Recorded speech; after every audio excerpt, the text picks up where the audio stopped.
Manda quem pode e obedece quem tem juízo, você sabe disso. Galera, DC Comics acaba de mudar de mãos nos Estados Unidos. Todo o grupo Warner foi comprado pela Discovery e isso inclui a DC. Os novos donos chegaram, tipo, com fome de bola lá pra caramba e vem mudança por aí. Que tipo de mudança, Peter? Mudança do tipo que troca tudo. Tudo. Os caras querem transformar o universo DC numa máquina de fazer dinheiro nos cinemas. Eles querem um Kevin Feige pra chamar de seu, né? E você vai entender essas mudanças agora. Vai mudar coisa pra caramba, hein? Vamos lá!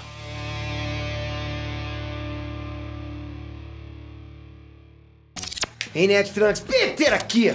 O mundo dos negócios parece com a natureza, ok? Sabe aquele lance de peixão engolindo peixinho? Acompanha comigo, vamos lá. A Warner surgiu em 1923. É antiga pra caramba, ok? Vai completar um século no próximo ano. Olha isso. Próximo ano é um século, galera. 100 anos. Ela passou a controlar a DC em 1967. Sabia dessa? Ou seja, a Warner não começou já com a DC. Lógico, a DC veio depois. É longa história. Enfim, em 1990, a Warner se fundiu com o grupo de mídia Time e surgiu a Time Warner. Você deve ter ouvido falar nesse nome. Em 2001, foi a vez da AOL assimilar a Time Warner. Lembra da AOL? Pois é, da internet, aquele provedor de internet. A AOL, rica pra caramba, com uma sedezinha de internet, pagou 164 bilhões de dólares na transação. A companhia de internet começou e comprou geral, né? Aí em 2018, a AT&T comprou tudo e passou a ser dona da Time Warner. Agora chegou a vez da Discovery comprar tudo. É um rolo danado, um comprando o outro. Daqui a pouco eu tô falando, daqui a pouco eu tô comprando também. Tá achando o quê? Mas o que é isso tudo? Você caiu no canal Nerd de Negócio? Não, calma. Isso tudo é pra explicar o seguinte. A DC tem novos donos. Acabou, é novos donos agora. E é a partir daí que você vai ser afetado. Agora afeta. Afeta a Grêmio, afeta o SEMI, afeta tudo. Vem mudança nos cinemas. Você vai curtir essas mudanças, eu acho. Você vai. Então antes de falar, se inscreve nesse canal. Pô, faça isso pela casa, por você. Pra ajudar a gente, pra ajudar essa fã, pra ajudar o canal. Um canal BR a chegar entre os primeiros colocados. Nós somos top 3, né? Entre os maiores canais nerdísticos do mundo. O canal BR, entre os top 3, pô, na boa. Então a gente precisa muito de você. Obrigado de coração. Olha, eu confesso pra vocês que eu fiquei surpreso com a Discovery chegando de mansinho. Discovery? Pra mim, Discovery era aquele canalzinho lá de documentário. Maneiro pra caramba, pô, né? Discovery. Mas não, eles são gigantes. Um grupo de mídia poderosíssimo. Você sabia dessa? Não sabia também, não. A AT&T separou a Warner das operações lá e vendeu pra Discovery por 43 bilhões de dólares. Tá tudo com a Discovery agora. Canais da Warner, os filmes, as séries, todas as franquias, a editora DC Comics e todas as licenças de filmes e séries que são baseadas na DC. Tudo da DC tá com a Discovery agora. Resumindo, Superman tá de patrão novo, aí você tem que entender. E esse patrão, ele quer produtividade. Ele chegou, eu quero dinheiro, não é agora comigo assim não. Vai fazer dinheiro agora pra mim. Galera, a gente vive no mundo capitalista. Goste você ou não, a gente vive no mundo capitalista. O que os caras precisam? Precisa se encaixar no din-din, né? Todo mundo precisa de dinheiro, né? Então é o seguinte, não é segredo pra ninguém que o CM rende mais do que o universo cinematográfico da DC. Ah lá, o PT Marvete. Não, cara, eu não tô falando que um é melhor que o outro, não. Apesar de que eu prefiro o CM. Ó, agora eu falei. Mas eu tô falando que o CM rende mais. Porra, isso é só você ver os números, ok? Não adianta ficar de favoritismo, fechar os olhos. Preto no branco, dinheiro caindo na conta, galera.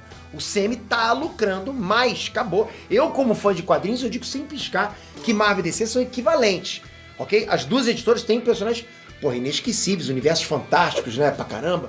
Mas na hora de levar isso pro cinema, a Marvel encontrou o melhor caminho. Você, fã da DC, que não se rasga, você, consciente, você sabe do que eu tô falando, ok? Isso vai mudar. Agora isso vai mudar. Fontes nos bastidores garantem que isso vai mudar, ok?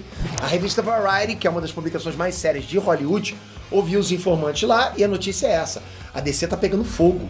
Os novos donos, eles têm, sim, planos ousados pro futuro da DC no cinema, na TV, no streaming, até nos quadrinhos. Eles querem mudança. Eles falaram isso.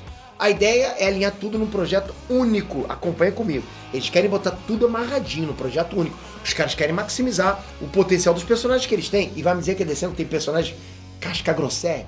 Nesse momento, a Discovery tá sondando o mercado para escolher um executivo que seria o Kevin Feige da DC. Pô, tomara que seja um que a gente possa falar Feige! Alguma coisa assim. O Kevin não é o chefão da Marvel, vocês sabem que é tipo Batman com preparo e Thanos com manopla. É Kevin o chefão da Marvel toda. O Kevin Feige, ele cuida da editora Marvel, das séries, dos filmes. Marvel é com o Kevin. A Discovery quer isso pra eles, porque eles não têm. Eles querem um chefão da DC toda. Um sujeito que manda. Um sujeito com visão de futuro. Agora eles precisam de um Elon Musk dos quadrinhos. que vai guiar todas as iniciativas para frente. Segundo as fontes, esse nome, ok? Esse chefão da DC toda ainda não foi definido. Porra, DC, olha pra mim. Porra, pessoa. Só que é o seguinte, os executivos da Discovery, eles estão assim, né? Lá estão muito alinhados lá com a Anna Watts, da 20th Century Studios, ok? Ela foi produtora pica das galáxias por trás de Deadpool e do Logan. Tinha 13 anos de experiência com a Fox, até a Disney comprar. Ela continuou como produtora e recentemente foi responsável pelo filme Free Guy, Ford vs Ferrari, só filmasse. Foram filmes bons, né? Pô, Ford vs Ferrari, então, casca grossa pra caramba. Essa mulher, ela manja dos negócios. Ela pode ser o Kevin Feige da DC. Só falta bater o martelo, vamos ver. Tudo leva a crer que vai ser ela. O que a Discovery percebeu, galera, é que a DC conseguiu, sim, alguns sucessos pontuais, né? Assim, tipo, isolados no cinema, como, por exemplo, The Batman, Aquaman, a Coringa. Mas falta uma estratégia global de marca. Falta isso. Pô, esses 3 sucessos são cada um de um universo diferente. Não tem um projeto coeso unindo tudo, sabe? Uma coisa bem amarradinha, bonitinha, como é no Semi. O Semi é um bagulho realmente unificado. Um filme fortalece o outro. Um filme faz com que o outro venda mais. A gente vê tudo porque quer acompanhar a revolução daquele universo. Cada filme é tipo um capítulo novo, você sabe disso. Então a gente tá preso no Semi. O Semi conseguiu fazer o que? Eu tô reclamando? Eu não, pô. Quero mais é ficar preso mesmo. Isso não acontece na DC ainda. Mas eles querem isso. A proposta é fazer isso acontecer, porra. Você tá comprando DC. Você tá comprando DC. Tu vai querer, não, eu quero uma coisa isolada de cada vez. Sério que a tua estratégia seria essa? Em vez de amarrar tudo como é nos quadrinhos? O quadrinho funciona por causa disso. Que é uma coisa amarrada na outra. E os informantes especificaram também que a Discovery tá bolada com a falta de uso do Superman. Ninguém usa o Superman. Para os executivos, a DC não tá sabendo usar o personagem nos cinemas. Isso tem que mudar. Alô, Henry Cavill, olha, fica perto do celular, meu filho. Porque, ó, dica de amigo. Os caras vão te ligar. Agora vão te ligar. Vocês estavam ligados que, porra, botaram o Henry Cavill na geladeira. Vocês sabem disso. Porra, cogitaram até do cara ser o Logan, o Wolverine, vários personagens da Marvel. Pensou fazer isso por perder pra concorrente? Então agora eles perceberam uma coisa que nós, todos os fãs, já tava vendo há muito tempo. Cadê o peso do Superman e do Batman, sabe, da Mulher Maravilha num universo coeso? Principalmente do próprio Superman, que é o Superman em si, até o Batman, tá muito isolado. Ah, Peter, mas o Batman faz sucesso esse filme. Sim, mas filme isolado. Cadê o Batman, assim, aquele Batman que a gente quer ver raiz no filme, no universo compartilhado? Não tem. A Discovery também ficou impressionada com o sucesso do Coringa e da Arlequina. Na opinião dos executivos, esses 2 filmes são exemplos de como a DC pode explorar comercialmente personagens que não costumam ser os protagonistas. Ou seja, isso leva a crer que a gente pode esperar aí novos projetos de heróis, de vilões menos conhecidos.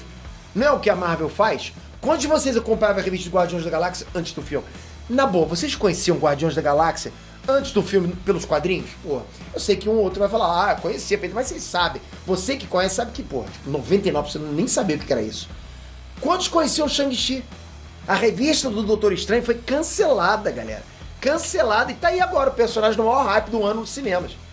Então é o seguinte, a galera não tá consumindo muito os quadrinhos, né? Só uma fã raiz pra caramba tá lá lendo.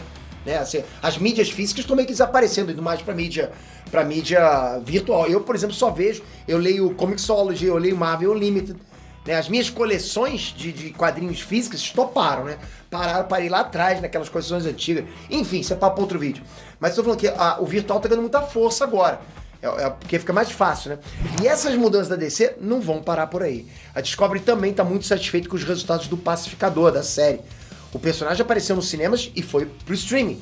O Pinguim do The Batman vai ter série própria também, assim como vai rolar uma série do Departamento de Polícia de Gotham, né? Vai ter isso também. A Discovery quer ver mais disso no futuro. Séries derivadas dos filmes. E onde foi que a gente viu isso também? No Disney Plus. É seguir o líder mesmo. É copia, mas faz diferente. E estão errados, galera? Não estão errados. Essas mudanças não vão acontecer da noite pro dia. Claro que não vão. Mas os caras estão com pressa. Eles estão com pressa com o cifrão, ok? Substituiu essa por um cifrão. A compra da Warner aconteceu na semana passada. E o pessoal da Discovery já arregaçou as mangas, né? Não esperaram nem o champanhe esquentar. Falou lá, já pá! E não, já estão falando. Então é o seguinte. A gente pode esperar ver o impacto dessa compra lá para 2023, 2024. Agora eu quero a sua opinião. O que você achou dessas mudanças? Os caras começaram com o pé direito ou estão indo com muita sede ao pote? O que vocês comentem? Não esquece, se inscreve no canal, faça isso. Não saia daqui. Onde que você ficou sabendo isso? Só aqui. Duvido. Me prova que tem algum outro canal que... Pô, só falta ter isso. Aí me deu mal, né? Mas se inscreve aqui, ativa o sininho. Tamo junto sempre nessa jornada infinita rumo ao infinito, lógico, né? Então espero você no próximo vídeo. Valeu, galera. Fui!